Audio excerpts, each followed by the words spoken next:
తాండూరులో RMP doctors association ఆధ్వర్యంలో ఘనంగా జరుపుకున్న స్వాతంత్ర దినోత్సవం.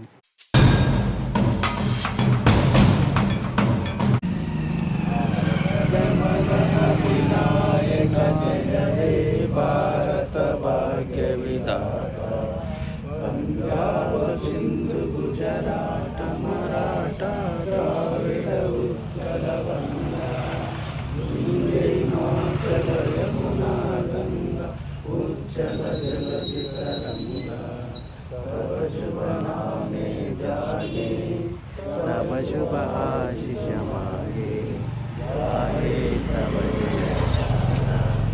జనగణ మంగళదాయక జయ హే భారత భాగ్య విధాత జయ హే జయ హే జయ హే జయ జయ జయ జయ హే భారత్ మాతా కీ జై. ఈ సందర్భంగా డాక్టర్స్ అసోసియేషన్స్ వారు మాట్లాడుతూ స్వాతంత్ర దినోత్సవం ప్రాశస్త్యము మరి దాన్ని సాధించిన పెద్దల గురించి మాట్లాడారు. రాజకీయ నాయకులు సేవాభావం ఉండాలా, ఉద్యోగస్తులు అంకితభావం ఉంటే ఆ దేశం అభివృద్ధిపథంలో ముందుకు పోతుంది.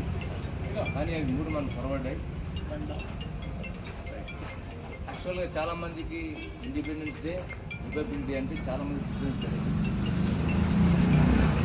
ఇండిపెండెన్స్ అంటే స్వతంత్రం మనకు వచ్చింది అంటే స్వేచ్ఛ నుంచి, అంటే దాని బానిసత్వం నుంచి పోవడము. రిపబ్లిక్ అంటే మన చట్టాన్ని మనం రాసుకోవడం, రాజ్యాంగాన్ని అనేది.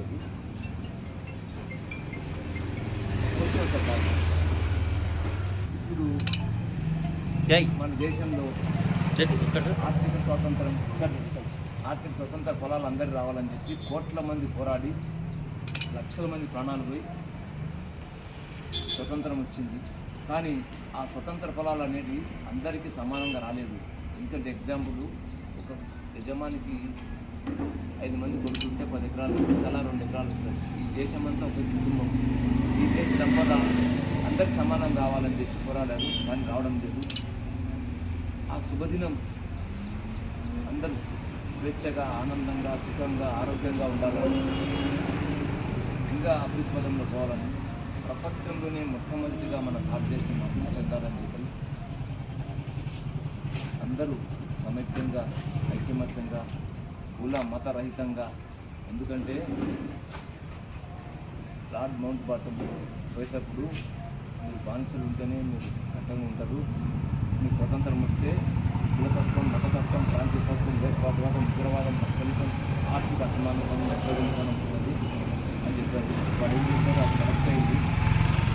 అది పోవాలా, కులాన్ని మనం సృష్టించుకున్నాం, మతాన్ని మనం సృష్టించుకున్నాం, భాషను మనం సృష్టించుకున్నాం, మతాన్ని మనం సృష్టించుకున్నాం. కానీ మనం బానిసలైపోయినాం. కులరహిత, మతరహిత సమాజం వచ్చినప్పుడే నిజంగా మనం స్వతంత్రం అది త్వరలో వస్తుందని చెప్పి. ఎందుకంటే కులాలు సంస్కృతున్నాయి, మతాలు కానీ ఏకమవుతున్నాయి, గ్లోబలైజేషన్ అయిపోయింది,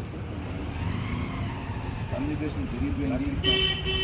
అందరూ ఆనందంగా, సుఖంగా, ఆరోగ్యంగా ఉండాలని చెప్పి అందరూ కృషి చేసి ఈ ప్రపంచంలో మనం నెంబర్ 1 తీసుకురావాలని చెప్పి అందరూ సహకరిస్తేనే అందరి కోసం ఒకరి కోసం అందరూ. కాబట్టి భారతదేశం తొందరలో అగ్రరాజ్యంగా, ఆర్థిక స్వతంత్రంగా, అందరికీ ఆరోగ్యంగా, అందరికీ ఆనందంగా, అందరు సుఖంగా అందరూ ఉండాలని చెప్పి మనసా